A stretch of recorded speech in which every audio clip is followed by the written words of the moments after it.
It's 8 o'clock. This is the UK Tonight. Coming up, a judge suggests the deaths of 3 teenagers in their friend's car may have been avoided if the UK had tougher rules on new drivers.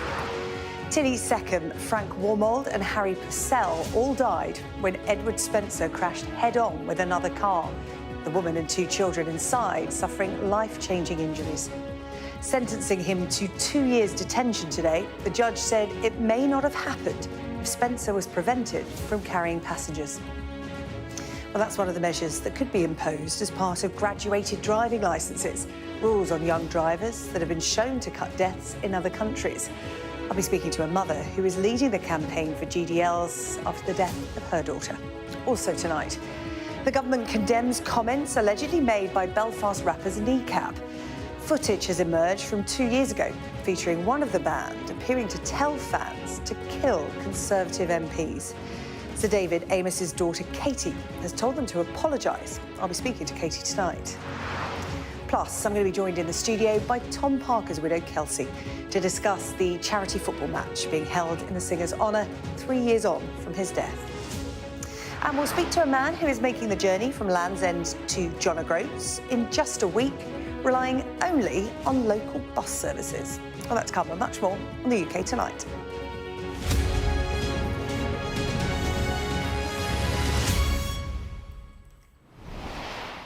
But we start tonight with that huge power cut that's affecting Spain and Portugal. Transport, telecommunications and water pumps have all been affected, and drivers in Spain have been urged not to use their cars unless necessary. Spain's Prime Minister says the cause of the outage is still being investigated, but officials from the EU and Portugal say there is no indication of a cyber attack. And in fact, the operator of Portugal's power grid says it was caused by a rare atmospheric phenomenon. Sky's Amelia Harper has more. At a roundabout in the Spanish capital, cars line the roads, crossing at all angles, the traffic lights without power. And it's a similar story in the Portuguese capital of Lisbon. The cause, a major power outage across the 2 countries. Causing chaos for travellers, these rail passengers stranded in Valencia. Some even walking along the railway lines. Many without any information anywhere across the country. I'm very cut off at the moment. I'm on the 13th floor and getting very little information other than what little I can see through the Spanish web pages, because as well as obviously losing Wi-Fi, the cellular network, I don't know how well you can hear me at the moment, but the cellular network has been very sketchy. And across Spain, queues for buses like these travellers in Barcelona, told not to drive unless it's necessary. Limit your movements, stay where you are, keep traffic lanes free, and if the emergency services don't pick up your call, head straight to the police and fire station so we can try and resolve things as soon as possible and to be able to get to all the emergencies that are happening. There's been a similar clampdown on travel in Portugal too. The barriers to their underground stations closed. The last passengers inside recording this. An empty station, apart from a few needing torchlight.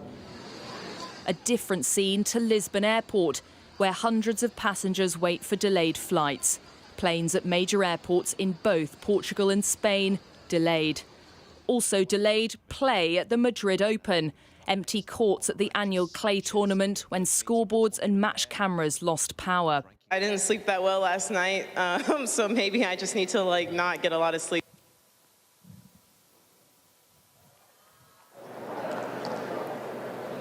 Well, I think we've just lost a bit of sound there. The dropout blamed on Spain's electricity grid. Portuguese grid officials say due to extreme temperature variations in the interior of Spain, there were anomalous oscillations in the very high voltage lines, a phenomenon known as induced atmospheric vibration. It is estimated that full normalisation of the network could take up to a week. With Spain yet to respond to the claim, both countries are working to restore power. A day of chaos could turn into many. Amelia Harper, Sky News. A judge has suggested that restrictions on new drivers could help prevent deaths on the roads.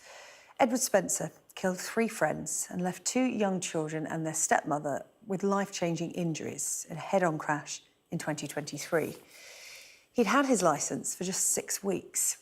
Sentencing him today, the judge said tougher rules on young drivers, like a ban on carrying passengers or restrictions on nighttime driving, may have meant the deaths were avoided. Sky's Dan Whitehead has this report. Just a bright, happy, funny spark. You know, she was blossoming into a beautiful young lady. He'd grown into such a beautiful, funny, loving, kind young man. You know, he had such a kind heart. Tilly Seckham and Harry Purcell were just 16 and 17 when they were killed. Passengers in a car travelling too fast, driven by a teenager who'd just passed his test. I drove to the coordinates of her phone. She hadn't come back. And I started to worry. Immediately when I got to a junction, the police were shutting down the road and I saw an air ambulance. And that complete panic, you know, that you freeze, your whole, everything shuts down. No panic. It's devastating, absolutely devastating. You know, the birthdays, the anniversaries, everything, you know, and just being a mother, you know, you feel lost when you've lost one of your children. There's a lot of things that we do as a family now that are incredibly hard because Harry has left a massive hole in our family.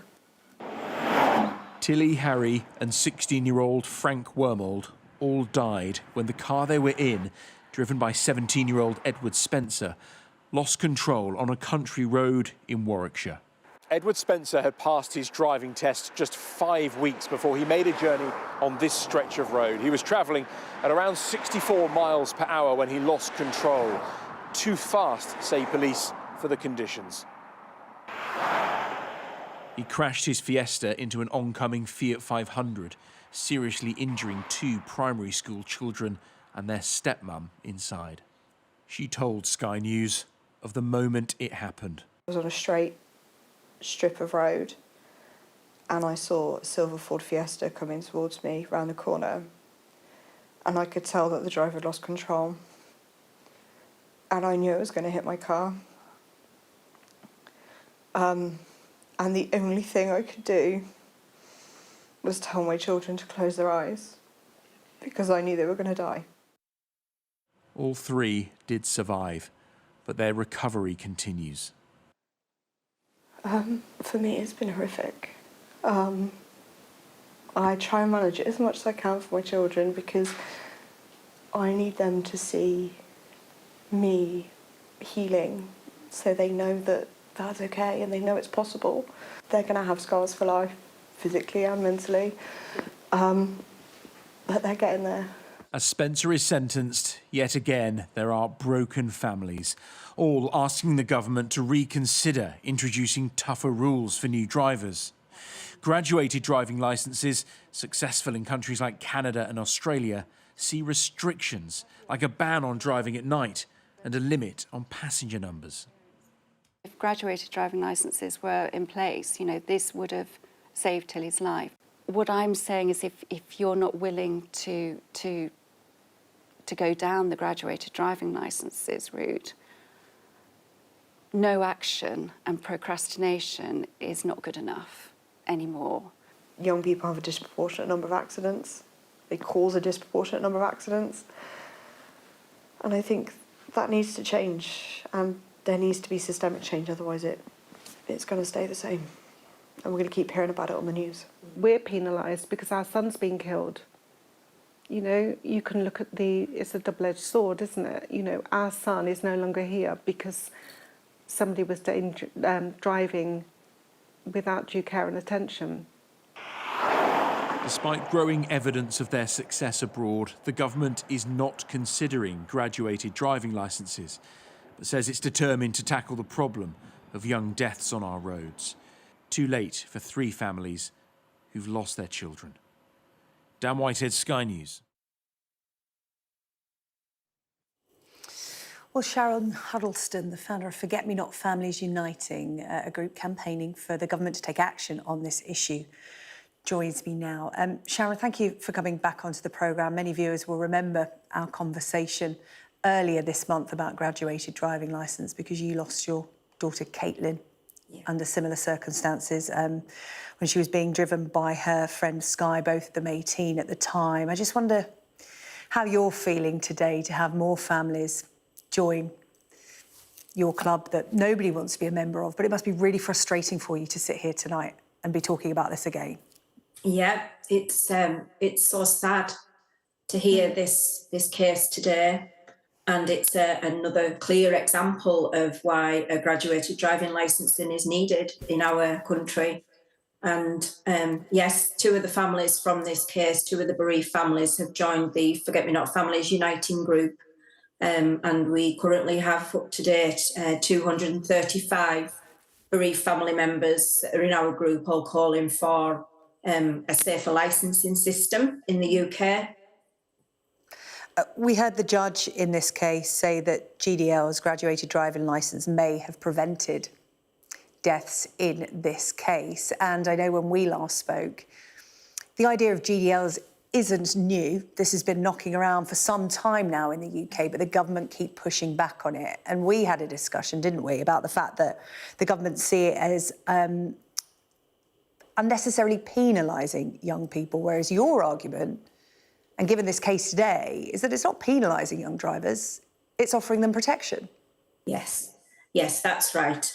What we need to get across is this misunderstanding of a phased licensing system, that it's not penalising young drivers. Once a young driver, we're talking about the age group that we're aiming for is 17 to 19-year-olds up to their 20th birthday.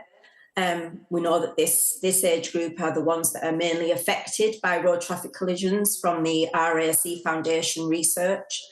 And what we find is that if we remove passengers, then we are putting a safeguard in place, and we know that the passenger element is the stronger element of a phased licensing system as well, more commonly known as a graduated driving licence. So we're not penalising them. They can still drive the cars once they've passed the test. All we're asking for is that these safety measures are put in place so that they can travel to work or education, such as in this case, they were travelling to education. But let's remove the passengers from this, because we know that we had one passenger, you double the risk, and you had two passengers, you triple the risk.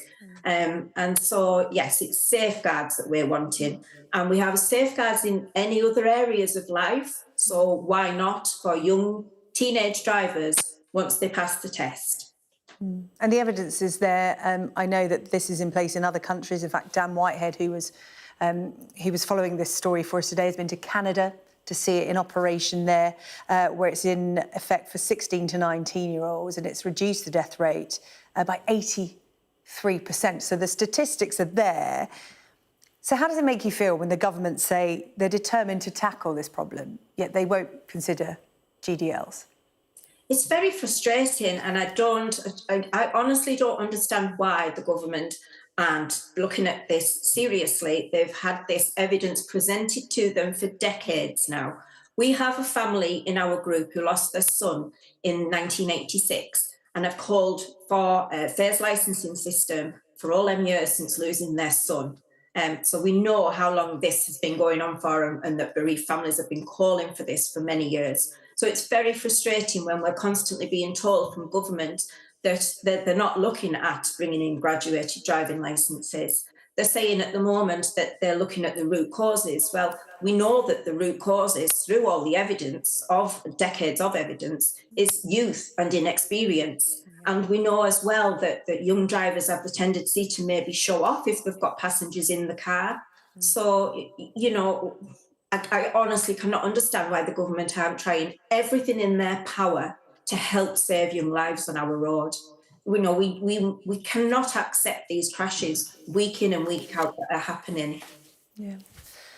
Sharon, it's always worth ending on a message to parents because, as I said, Caitlin, just 18 when you waved her off on that night out with her friend Sky, they did nothing wrong. Normally, when you talk about fatalities on the road, you think of speeding, drink driving.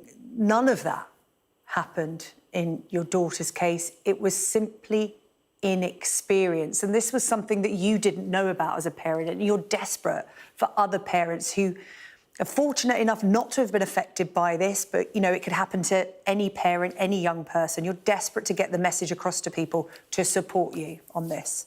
Yeah, yeah. I thank you so much for inviting me on here to speak this evening after this case being in court today, because we do need to get that message out to parents. I wish I had known all the dangers. I wished I'd known about a graduated driving licence. And the more I speak about it, and the more awareness that I make to other parents with teenagers, then let's hope that we are, you know, letting people know the dangers there, that they may be able to say, no, you're not getting in that car one evening when their child says, my friend's offered me a lift and they've just passed the test. You know, so yes, I need to get this message out to everybody. Well, we're more than happy to have you on the programme to deliver that message, Sharon. Thank you so much. Sharon Huddleston there, founder of Forget Me Not Families Are Uniting, also remembering her daughter, Caitlin, tonight. Thank you. Thank you. Now, in other news today, Belfast rappers Kneecap have been condemned by the government. This is after footage emerged appearing to show one of them telling their fans to kill Conservative MPs. Now, the video was taken from a gig back in November 2023. Today, it's been criticised by politicians in Westminster, Edinburgh, Stormont and Dublin, and has added a call to the band to be removed from festivals such as Glastonbury this summer. Well, I'm joined now by Katie Amos, the daughter of Sir David Amos, the Conservative MP who, you'll remember, was stabbed to death in Southend back in 2021. Katie, thank you for coming on to talk about this tonight.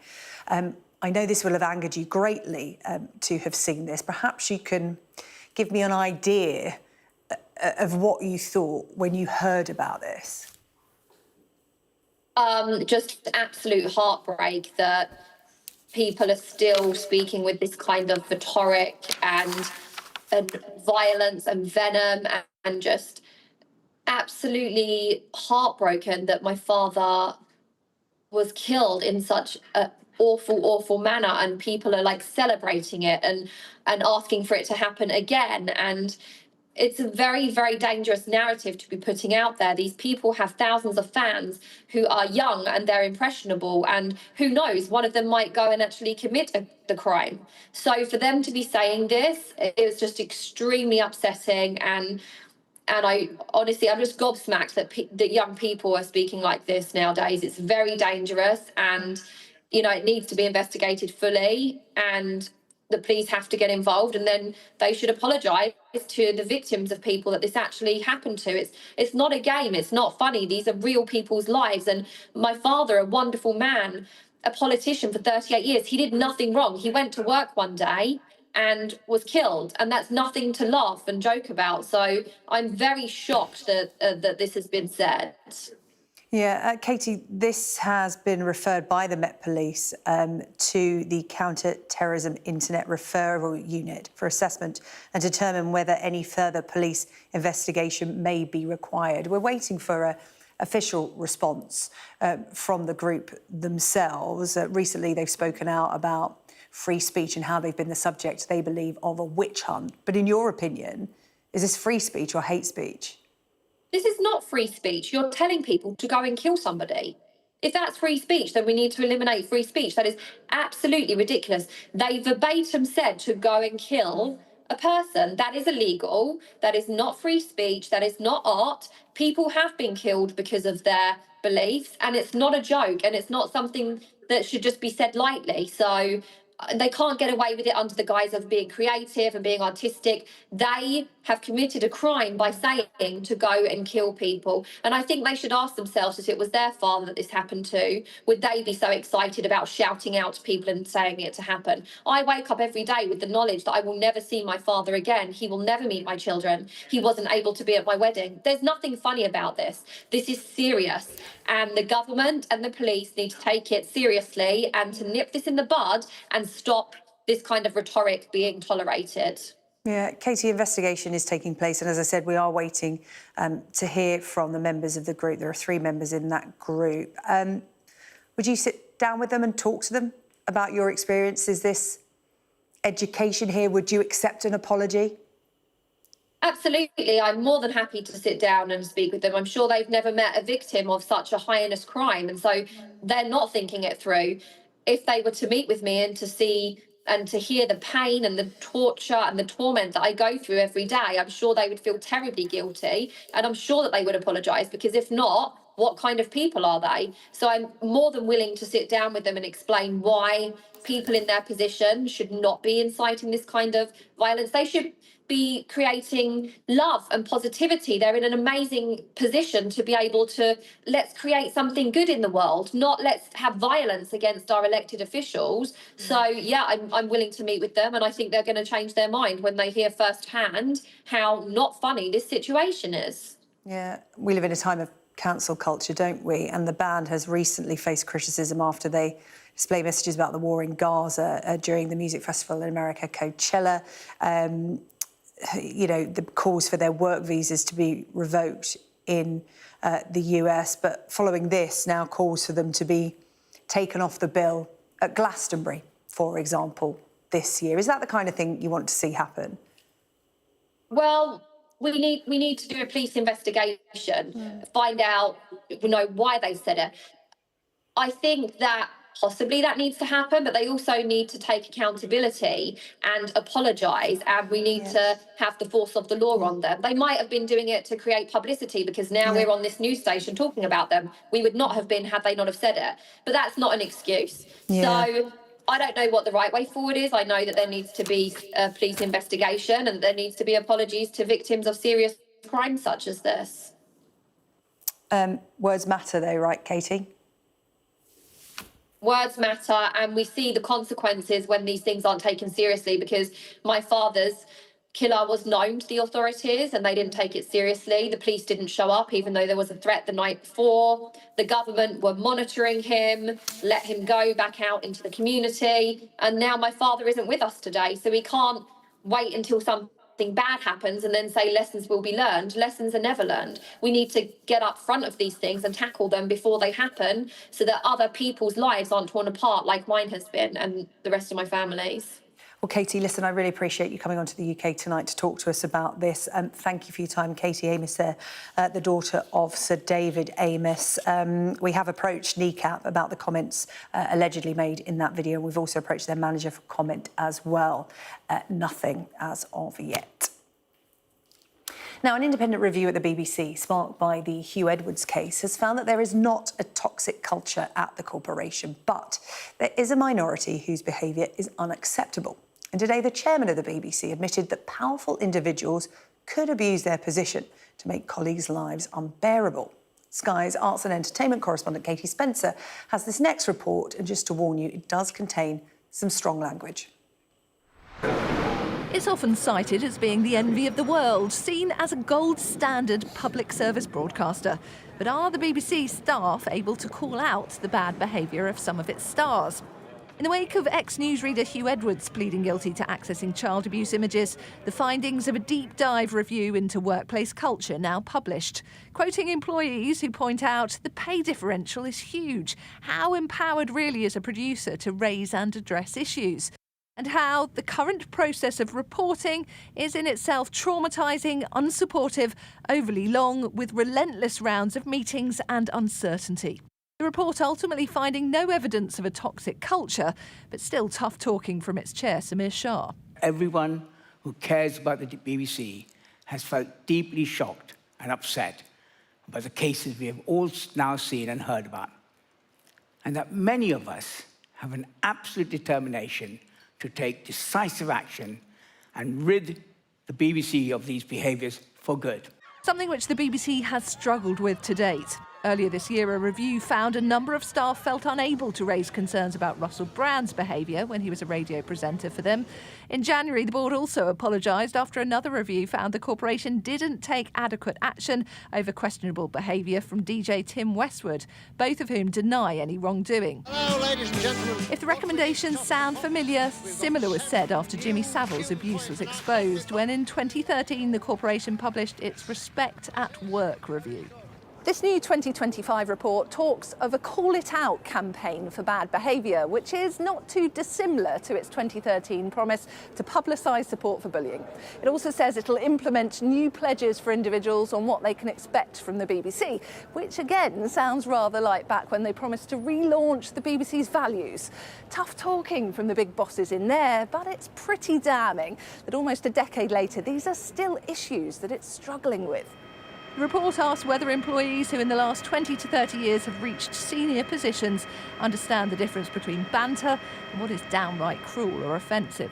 In 2003, when I was working with Greg Dyke on the BBC's values, and forgive my language here, but we identified a group of people called BAFTA bastards, which meant that they were people who won awards and they were amazing and brilliant, but were total nightmares to work with. And we did at that time try to tackle it. And clearly we weren't successful enough. While it is a minority, the BBC admits there are still places where powerful individuals on and off screen can abuse that power, making life for their colleagues unbearable. One of its biggest challenges is enabling those people to feel confident about speaking up. Katie Spencer, Sky News.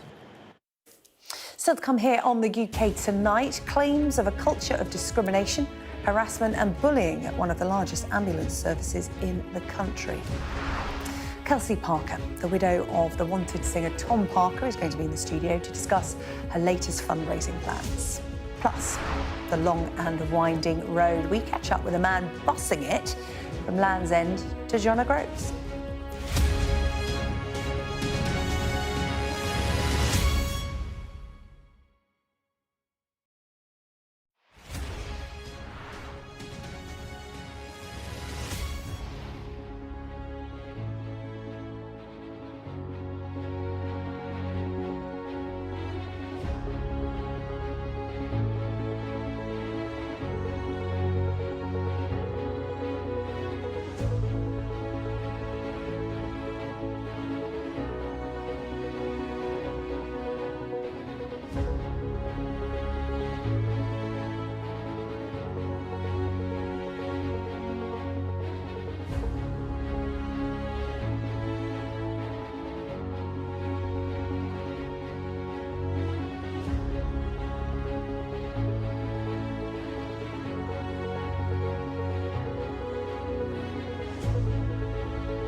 Show of military might and menace.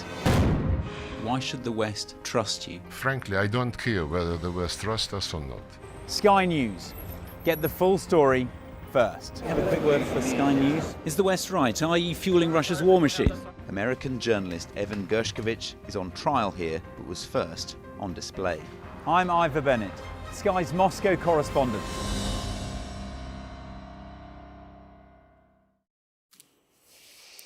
A Sky News investigation has revealed claims of a damning culture of discrimination, harassment and bullying at one of the largest ambulance services in the country.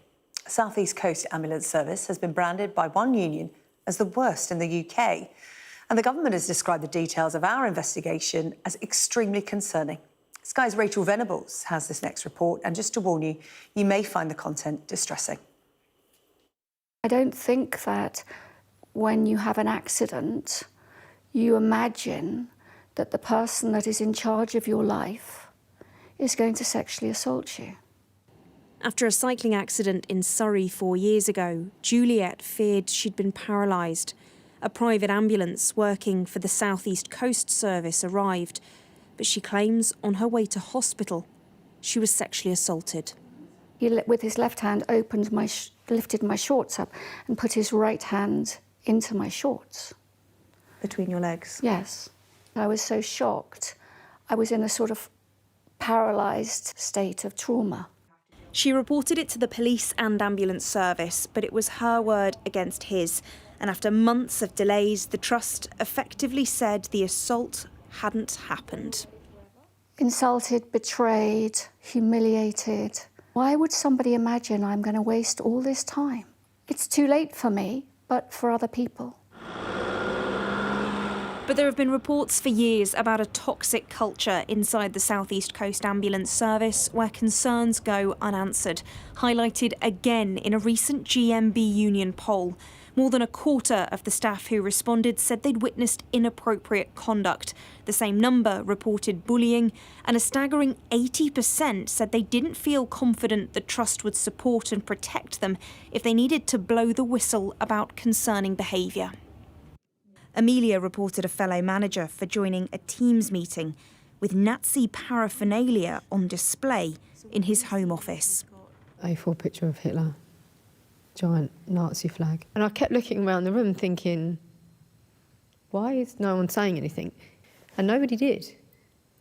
But he's still in the job today, while Amelia says her colleagues have turned against her. Oh, it killed my career. They've not supported me at all. At one point, the police were involved. And then 2 days later, I had bags of dog faeces at my house. Now the union's calling for an independent investigation into CCAM. I'm personally receiving calls every single day from members who don't know what to do, who are suicidal, who are thinking of leaving their homes and the area they grew up in or lived in because they need to get out of this environment. The Ambulance Trust told us they're committed to working with the unions, and they have issues with the way the anonymous survey was conducted, saying, "We continue to work hard to make CCAM a safe organisation for all our people and are committed to drive real change." The historic cases highlighted were thoroughly investigated, including through independent external reviews, and we firmly believe these cases do not reflect the views of the majority of our people on how it feels to work at CCAM currently. These latest allegations hold up a microscope to just one trust, but Sky News' investigations in recent years have highlighted deep-rooted issues with harassment and bullying in ambulance services right across the country. Rachel Venables, Sky News in the southeast of England. And if you've been affected by any of the topics discussed there in Rachel's report, a reminder, help is available. The Samaritans have their 24-hour helpline, 116123 is the number, or you can email them, jo@samaritans.org. Still to come here on the programme, Kelsey Parker, widow of the wanted singer Tom Parker, is going to be in the studio to discuss her latest awareness and fundraising plans. Plus, on the buses, I'll be speaking to the man who is travelling from Land's End to John O'Groats on public transport.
welcome back. Now, 3 years on from the death of the wanted singer Tom Parker, his widow Kelsey is continuing to raise funds and awareness for people living with brain tumours.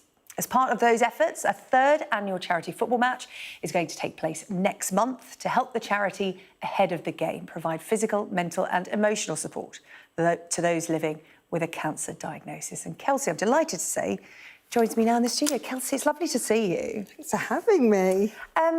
Let's talk about all the good things you have been doing in Tom's name since his passing. And I know that this really helped you in the early stages, didn't it? Having something to focus on, fundraise and channel all of that energy to. Where are we 3 years on in your efforts? Especially the first year when we lost Tom, I felt that I needed to do something. And I was writing my book and I was with my friend Lisa and I was like, can we do like a charity football match? Can we do something? He loved football. Yeah. So this is actually our third year of the charity football match. And you know what? For me, it's keeping his legacy alive for the children. It's all about my kids. And also, when you're in the world of brain tumours, it's such a dark place and such a sad place and you feel helpless. You know, brain tumours only get 1% of national funding. Yeah. It's shocking. And the standard of care hasn't been changed for 30 years. So for me, it's still keeping Tom alive and everyone knowing that, you know, there could be a light for someone else at the end of the tunnel. And it's so shocking, isn't it? Because you associate brain tumours with older generations, but brain tumours are the leading cause of cancer deaths in children and adults under 40. They're the biggest killer, in children and under 40s. And there's so many children and under 40-year-old people that I've met that I've lost on this journey, that me and Tom lost on this journey. So I'm doing it for them as well.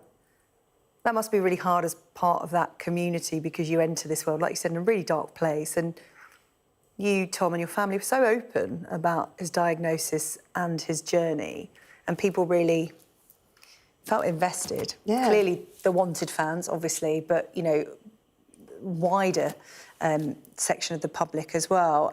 And what's it like being part of that community? Because, as you said, you lost people along the way, but you're clearly still involved and you want to help. And research is key, isn't it? Research is key. And also you just want hope. And I feel like I'm giving people hope that I'm still, you know, even after losing Tom, we are still trying our best to keep brain tumours in the forefront of people's mouths. Everyone's still talking about it. We're talking about it on the news. Yeah.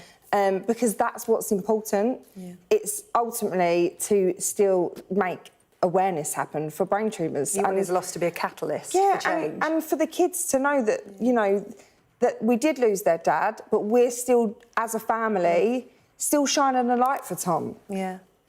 And how are you doing? Because, can I say congratulations? You're expecting with your new partner. And again, you've been very open about that when the time is right for you, of course.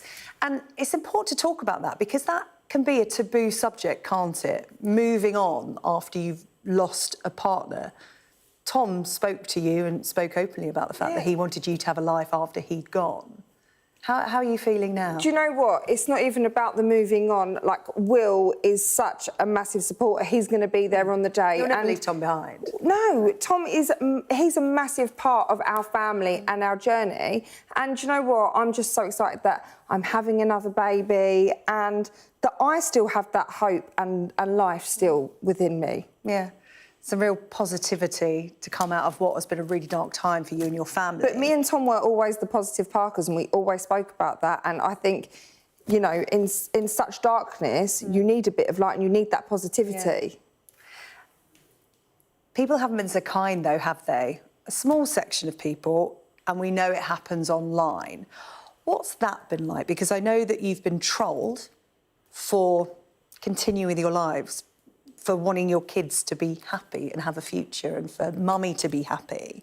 What's that been like for you? Because that can't be easy at any time, particularly, you know, trying to keep Tom's legacy alive and being pregnant. Yeah, it's hard. And for me, I just would love to say to people, walk a day in my shoes. Yeah. And I have gone through such a lived experience that I'm just doing my best and just don't be like a little less judgment, a little more kindness, really, for everything I've been through. Just be happy for me. Because do you know what? My friends and family are, and that's all that matters. Do you find talking about it publicly helps? Because, as I said, there's a taboo with people moving on after they've lost their partners. Don't know why. You're so young, you've got a whole life to lead, and so has your kids. Do you find that there are people getting in touch with you, supporting you and thanking you for talking about it openly? Because, like I said, you know, it's uncomfortable for people to talk about sometimes. Well, people, as a nation, we hate talking about grief and death anyway. We are useless at talking about that. Only just learned to talk about cancer. Yeah, openly. literally. So for me, I am doing it for the fellow widows out there that it's okay. And if you don't feel like you're at the right place where you can move on, then that's fine for you. I'm doing what's best for me and my family and what's making us happy. My kids have gone through such a massive loss by losing their dad. Let's give them a little bit of happiness. You know, Bodie was 18 months when his dad died. He's now 4, and you've got Aurelia 5, and obviously a little one on the way. And just in terms of, you know, parenting through grief, I would imagine that's pretty tough as well. It is so tough, and it's every day. We still talk about Tom every single day in our house. But yeah, it is really tough, and it's actually saying the right thing, the wrong thing. Yeah. Let's talk about the match. It's at Bromley FC on the 10th of May, for those who want to go and watch. You've got a lot of celebrity players involved, and you've had so much support from Tom's bandmates and those who are in that showbiz world since his passing. Talk to me about what's going to happen on the day and how people can get involved. And do you know what I'm so fortunate about? That people are coming back each year. Yeah. So we're obviously doing something right because the footballers all want to come back and they all want to be a part of it. But I think we celebrate. The day is a family fun day. We've got bouncy castles. We've got face painters. Yeah, and then obviously you've got some lovely celebrity men running around. Well, there you go, a lot of selfies to be had. A lot of selfies to be had. And it's for Ahead of the Game Foundation. And just talk to me a little bit about the work they do, because I mentioned the, you know, mental health support as well as the physical support as well that they provide. Well, like what I was saying, that when you're actually diagnosed, the standard of care hasn't changed for 30 years, and there's a lot of alternative treatments that can help you. So with Ahead of the Game, we are helping rehabilitate, helping people with physio. We've got a hyperbaric oxygen chamber. We are doing so much, and that's with Dave Bolton, who is actually an 11-year survivor of a glioblastoma. Wow. So he gives hope, and Dave will be there on the day. But even I'm working with Grove Gallery, who are amazing, and they've supported me for the past 3 years now, putting this match on. Yeah, it's good to have the friends and sponsors to carry you along the way. Where can people get tickets, Kelsey? They can get tickets via my Instagram or on the Bromley FC website. So and there we go. OK, Kelsey, thank you so much for coming in to talk to us. Good luck with it, and good luck with the new arrival. You've got 2. This one will be a walk in the park, won't it? Kelsey, thank you. Kelsey Parker there, thank you so much, remembering Tom Parker from The Wanted and supporting his legacy, supporting others who are living with brain tumours. Still to come on the UK Tonight, I'm going to speak to the man who is bussing it all the way from Land's End to John O'Groats. Find out why. And as Liverpool win their 20th league title, news of the celebrations that you have planned for those on Merseyside.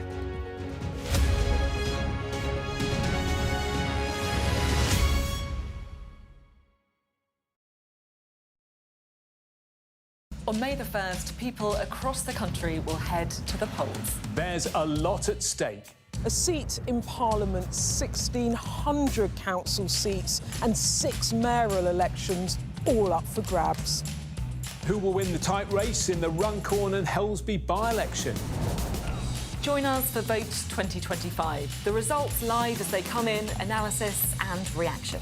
Get the full story fast on Sky News. I'm Dominic Waghorn, Sky's International Affairs Editor, covering a world that seems to be unravelling. War, unrest, revolutions. It's not his country, it's ours. They have succeeded for the first time in their country's history in removing a leader from power. No freedom! Sky News, the full story first. There was fighting here, but there's clearly now a lull, and they're using it to bring up more ammunition. This is a mass exodus in which Russia is hemorrhaging some of its brightest and its best. According to the local weather channel, there have been more than 2,500 lightning strikes and flash flooding, all on top of this week's lethal tornado. What stays with you most in this job is some of the people you meet. What is your worst fear about what the Russians want to do to the children?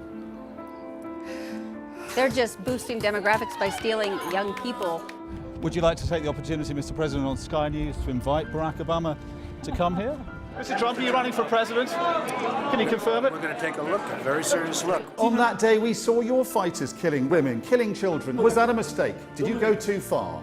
You couldn't control your fighters? The full force of the state is being used to crush any protest. Free wherever you get your news. It's half an hour now past the deadline that Hamas issued, and we've now seen a third barrage of rockets coming in. Another alarm. The mood here is jittery and nervous.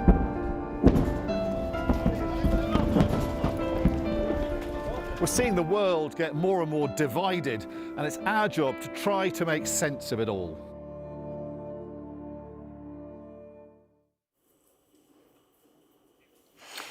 Hello, welcome back. In just a moment, we're going to have a chat with a man who is relying on public buses to go from one end of the country right to the other. But first, Rob Jones is here with the sport, and we're going to reflect on that title-winning weekend for Liverpool.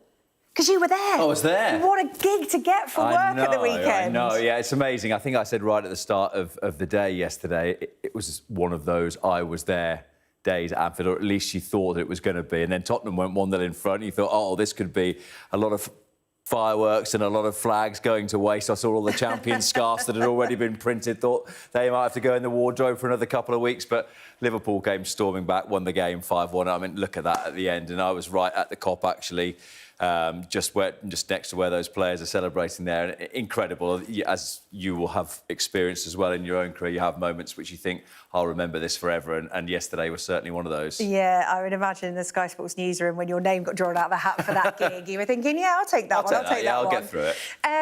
Jurgen Klopp, has he congratulated Liverpool on their success? Bit of talk about him today. Yeah, because he sent a really nice post on Instagram congratulating Liverpool for all they'd achieved. And it was a little bit...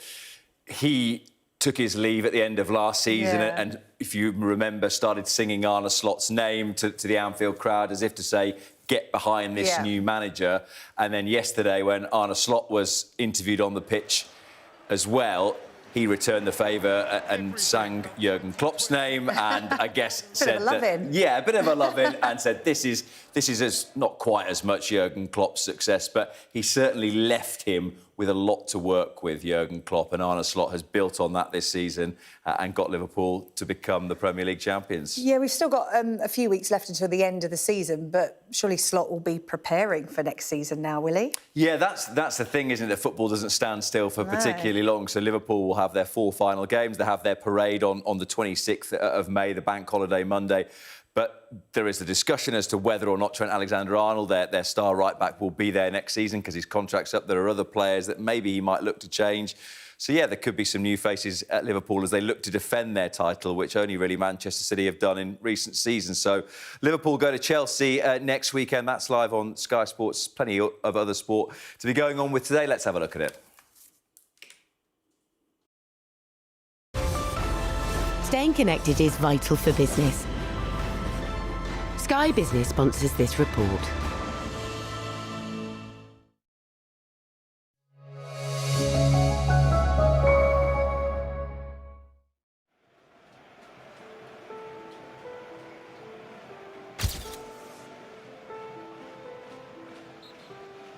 I'm sorry, I just have a German passport.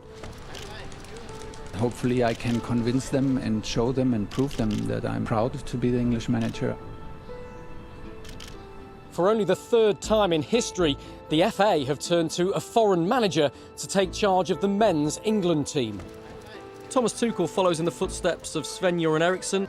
If we don't do results, of course, they will try to hang me, but even if I was an Englishman, they hang me. So that's... And Fabio Capello. A winner with a capital W. That was the template. This is the man. Sky Business sponsors this report. Now, wherever you live, buses are almost guaranteed to be a bone of contention. So imagine trying to get one from one end of the country right the way to the other, relying solely on buses. Well, last Wednesday, James White from South West London set out on his journey from Land's End, and he aims to finish at John O'Groats on Wednesday. He's hoping to use roughly 50 buses on the 875-mile trip, costing him less than £250 in fares. Well, let's talk to James, who's busy bussing his way across Britain. Where do we find you tonight? Good evening, Sarah. I'm in Berwick-upon-Tweed tonight. Berwick-upon-Tweed. OK, so you started out in Land's End. Has it been going OK? So far, everything's gone to plan. All the buses have turned up. I've made all my connections. And as I said, I'm on course to reach John O'Groats on Wednesday afternoon. Do you know what? You've just generated a good news story for us, because normally, you know, the bus service gets a bit of stick, particularly in rural areas. You seem to have found the service OK. What's been the best service along the way? Somebody asked me that question on Instagram earlier today, and I have to say the service from Leeds to Ripon, which I did yesterday, was very impressive. An electric bus that went the whole way, very, very comfortable, and yeah, quite enjoyed that one. Well, we'll give them a shout out. We'll give them a pat on the back. Should I ask you about the worst? Yes, that was probably near to my hometown, probably the bus from Stockport to Manchester on Saturday evening. The 192's got quite a reputation within Greater Manchester, and there were some unsavoury characters on it, shall we say. Oh, right, OK. Well, it's near your hometown. You do know the bus drivers are just going to drive past you now when they see you at the bus stop, so perhaps I shouldn't have asked you that question. And the cost, you've set yourself a £250 budget, is that right? Are you coming within that? Well, obviously, within England, bus fares are capped at £3, so that's the most I've spent so far. So far, I've taken 39 buses. I've got another 10 to take, but once I cross over to Scotland, obviously, that cap isn't in place. So as I've got some pretty long journeys, we'll have to see how much it costs, but I estimate it'll probably cost me less than £250. James, I've saved one of the most important questions to near the end of our time together. Why? So a lot of people ask me that, and I don't know, is the honest answer. I visited Land's End for the first time last September on holiday, and I saw a bus stop at Land's End, and my immediate thought was to think, is there a bus stop at John O'Groats? I did my own research and found out that there is. And then over the next couple of weeks, just here and there, I started to see if it was possible and planned a route. And then once I'd done that, I started to plan more of a detailed route. And then earlier this year, I decided to do it and booked my hotels, booked the sleeper train down to Penzance from London, and here we are. What's the best seat on a bus? On the top deck at the front. Top deck at the front. I always thought it was the back of the bus. I always thought the cool kids sat at the back of the bus. I've been sitting in the wrong place, clearly. Oh, OK. Well, I'd argue that you are, should you pull off this feat come Wednesday. You're actually raising money now. You didn't start out with this being a charity fundraiser, but you've decided to do that because it's garnered such attention. Yeah, so it was only when I was actually on the sleeper train down to Cornwall and people had been asking me how they could sponsor me, I think they assumed that's why I was going to do it, that I made a decision to do this to raise money for CALM, the campaign against living miserably. So I set up a Just Giving page, and yeah, I've been very lucky that's picked up some traction, and so far I've raised almost £3,000, which is absolutely incredible, far beyond what I ever thought we would do. Yeah, that's fantastic. A byproduct of your sort of whim to take this journey on. You've got some long bus journeys ahead of you in Scotland. Top tips for sort of passing the time while on a long journey on a bus? I think when there's good scenery to look at, you just look out the window and enjoy it. But there are certain areas where the scenery is less than spectacular. So I've just been listening to music, listening to podcasts, and then also teaching myself to use Instagram. I've never really used social media before. So, yeah, I've had to teach myself that pretty quickly in the past 6 days. You've had plenty of time to get a masterclass on Instagram. You know, this could be the start of many challenges like this for you, James. And well, good luck. It ends on Wednesday. That's James White there, bussing it from Land's End to John O'Groats. Thanks so much. Right, let's have a little look at the weather, shall we?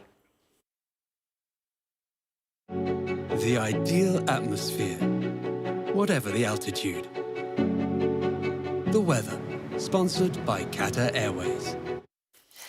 Mainly dry this week with plenty of sunshine. It's going to turn very warm. Temperatures looking like peaking on Thursday, 29 degrees Celsius. That's 84 degrees Fahrenheit possible. Before then, mostly fine for this evening, although the far north of mainland Scotland is looking murky and damp. That's probably where James is heading. Most places looking dry and clear overnight. Breathtaking views with clear skies ahead. Qatar Airways sponsors the weather. That's all from the UK tonight. We're back tomorrow night at 8. Up next, it's Yalda Hakim, The World. We'll see you tomorrow.